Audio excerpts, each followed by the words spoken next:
Assalamualaikum warahmatullahi wabarakatuh. Halo teman-teman, kali ini saya akan menjelaskan mengenai pembelajaran tentang kedudukan Pancasila bagi bangsa Indonesia guna melengkapi tugas dari mata kuliah Pancasila. Saya Eka Sulandisi dengan NPM 2040703323 lokal A1 Prodi S1 Keperawatan. Sebelum kita bahas apa itu kedudukan Pancasila bagi bangsa Indonesia, terlebih dahulu kita bahas mengenai apa sih itu Pancasila. Pancasila adalah pilar ideologis negara Indonesia. Nama ini terdiri dari dua kata dari Sanskerta, yaitu panca berarti lima dan sila berarti prinsip atau asas. Pancasila merupakan rumusan dan pedoman kehidupan berbangsa dan bernegara bagi seluruh rakyat Indonesia. Setelah kita mengetahui apa itu Pancasila, lalu kita bahas lagi sesuai dengan topiknya, yaitu tentang kedudukan Pancasila bagi bangsa Indonesia. Pancasila adalah isi jiwa bangsa Indonesia yang sudah turun sekian abad lamanya, terpendam oleh kebudayaan Barat. Sehingga Pancasila tidak hanya falsafah negara, tetapi juga falsafah bangsa Indonesia. Pancasila merupakan 5 dasar yang berisi pedoman atau aturan mengenai tingkah laku yang penting dan baik, seperti yang tertuang dalam alinea keempat pembukaan Undang-Undang Dasar Negara Republik Indonesia tahun 1945, Pancasila sebagai dasar negara Indonesia.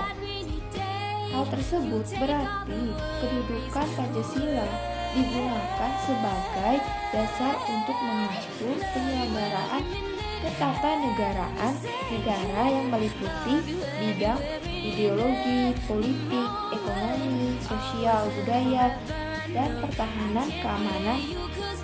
Soekarno menyebutkan Pancasila sebagai pandangan hidup bangsa Indonesia.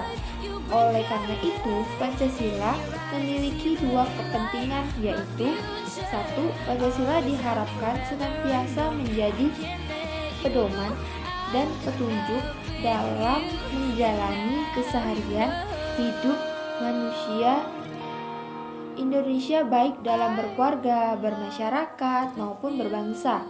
2. Pancasila diharapkan sebagai dasar negara sehingga suatu kewajiban bahwa dalam segala tatanan ketatanegaraan, entah itu dalam hukum, politik, ekonomi, maupun sosial, masyarakat harus berdasarkan dan bertujuan pada Pancasila. Pancasila pada kedudukannya sebagai kristalisasi nilai-nilai yang dimiliki dan diyakini kebenarannya oleh bangsa Indonesia yang telah dirumuskan dalam alinea keempat pembukaan Undang-Undang Dasar 1945. Pancasila merupakan pandangan hidup bangsa memiliki fungsi utama sebagai dasar negara Indonesia. Dalam kedudukannya yang demikian, Pancasila menempati kedudukan yang paling tinggi sebagai sumber dari segala sumber hukum atau sebagai sumber hukum dasar nasional dalam tata hukum di Indonesia. Pancasila dalam kedudukannya sebagai sumber dari segala sumber hukum atau sumber hukum dasar nasional menjadikan Pancasila sebagai ukuran dalam menilai hukum yang berlaku di negara Indonesia. Hukum yang dibuat dan berlaku di negara Indonesia harus mencerminkan kesadaran dan rasa keadilan yang sesuai dengan nilai-nilai Pancasila. Hukum di Indonesia harus menjamin dan merupakan perwujudan serta tidak boleh bertentangan dengan nilai-nilai yang terkandung dalam rumusan Pancasila sebagaimana tercantum dalam pembukaan Undang-Undang Dasar 1945 dan interpretasi dalam tubuh UUD 1945 tersebut. Pancasila dalam posisinya sebagai sumber semua sumber hukum atau sebagai sumber hukum dasar nasional berada di atas konstitusi, artinya Pancasila berada di atas UUD 1945. Jika UUD 1945 merupakan konstitusi negara, maka Pancasila adalah kaidah pokok negara yang fundamental. Kaidah pokok yang fundamental itu mempunyai hakikat dan kedudukan yang tetap, kuat dan tidak berubah bagi negara tersebut. Pancasila tidak dapat diubah dan tidak adakan karena ia merupakan kaidah pokok yang fundamental. Bung Karno menyebutkan Pancasila itu sebagai fundamen filsafat atau pikiran sedalam-dalamnya untuk kemudian di atasnya didirikan bangunan Indonesia merdeka yang kekal dan abadi. Secara yuridis formal berdasarkan pasal 37 UUD 1945, konstitusi sebagai hukum dasar memungkinkan adanya perubahan, namun Pancasila dalam kedudukannya sebagai kaidah pokok negara fundamental sifatnya tetap kuat dan tak berubah. Sifat fundamental norm adalah norma yang merupakan dasar bagi pembentukan konstitusi. Ia ada terlebih dahulu sebelum adanya konstitusi. Pancasila sebagai zat fundamental norm diletakkan sebagai dasar asas dalam mendirikan negara, maka ia tidak dapat diubah.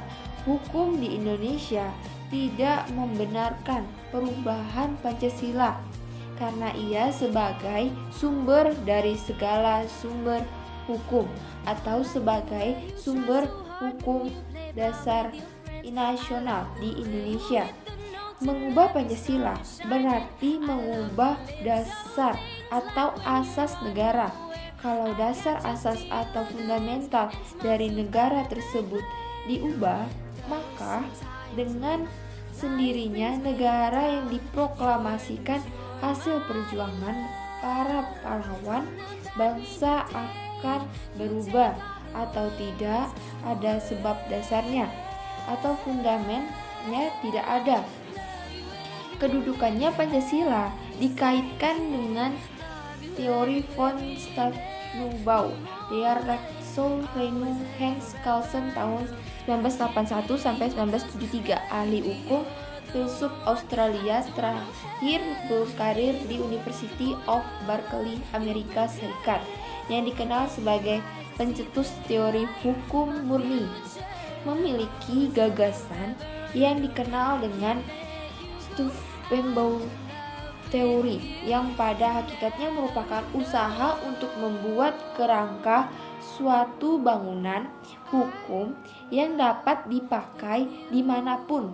Dalam perkembangan selanjutnya diuraikan oleh Hans, ahli hukum berkebangsaan Jerman, murid dari Hans Kelsen, dengan teori von Stauffenberg der Rechtsstaat yang menggariskan bahwa selain susunan norma dalam negara adalah berlapis-lapis dan berjenjang dari yang tertinggi sampai yang terendah, juga terjadi pengelompokan norma hukum dalam negara.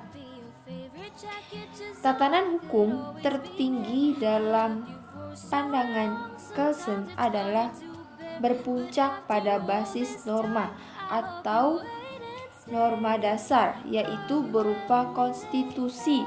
Tetapi konstitusi dimaksud adalah dalam pengertian materi, bukan konstitusi formil. Menurut Kelsen, norma yang validitasnya tidak dapat diperoleh dari norma lain yang lebih tinggi disebut sebagai norma dasar. Semua norma yang validitasnya dapat ditelusuri ke satu norma dasar yang sama membentuk suatu sistem norma atau sebuah tatanan norma. Norma dasar yang menjadi sumber utama ini merupakan pengikat di antara semua norma yang berbeda-beda yang membentuk suatu tatanan norma, bahwa suatu norma termasuk ke dalam sistem suatu norma, ke dalam tatanan normatif tertentu dapat diuji hanya dengan mengafirmasikan bahwa norma tersebut memperoleh validitasnya dari norma dasar yang membentuk tatanan norma tersebut. Konsep norma dasar Kelsen kemudian diafirmasikan oleh Nawiaski meskipun dengan sebutan lain yaitu fundamental norm. Nawiaski menegaskan set fundamental norm adalah norma fundamental negara. Norma dasar adalah norma tertinggi dalam suatu negara dan norma ini merupakan norma yang tidak dibentuk oleh norma yang lebih tinggi lagi, tetapi bersifat presubset atau ditetapkan terlebih dahulu oleh masyarakat dalam negara dan merupakan norma yang menjadi tempat bergantungnya norma-norma hukum di bawahnya. Bahkan Nawiaski juga menegaskan bahwa isi norma fundamental negara merupakan dasar bagi pembentukan konstitusi atau undang-undang dasar. Apabila mencermati maksud norma dasar menurut Kelsen dan atau norma fundamental negara, menurut Nawiaski, maka Pancasila merupakan norma dasar yang menghidupi segala macam norma dalam tatanan norma di Indonesia. Untuk memperjelas kedudukan norma dasar dalam tatanan hukum suatu negara, Kelsen juga menjelaskan pola hubungan antar norma melalui teori Stefubeu atau hierarkis norma.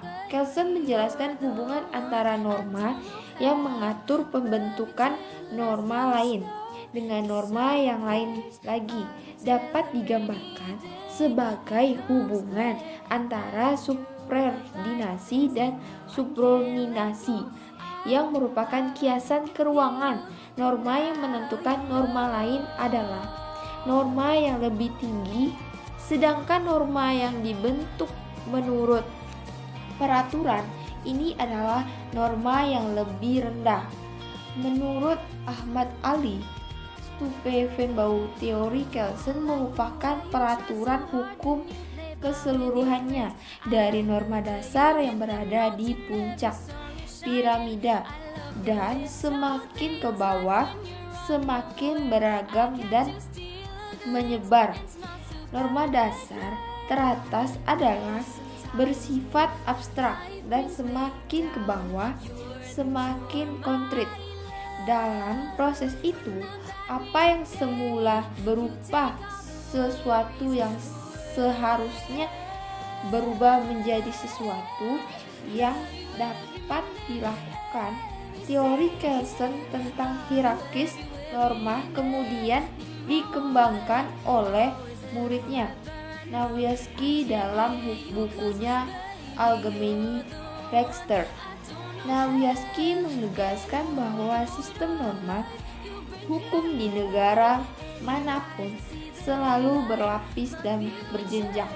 Norma di bawah yang berlaku bersumber dan berdasarkan pada norma yang lebih tinggi lagi, sampai pada suatu norma yang dengan demikian, keberadaan Pancasila kembali menjadi supreme form dalam sistem hukum negara Indonesia, sehingga Pancasila sebagai suatu pandangan hidup, kesadaran, dan cita-cita hukum maupun cita-cita moral bangsa terlegitimasi secara yuridis. Sekian penjelasan dari saya. Bila ada kata-kata yang kurang berkenan, mohon dimaafkan. Wassalamualaikum warahmatullahi wabarakatuh.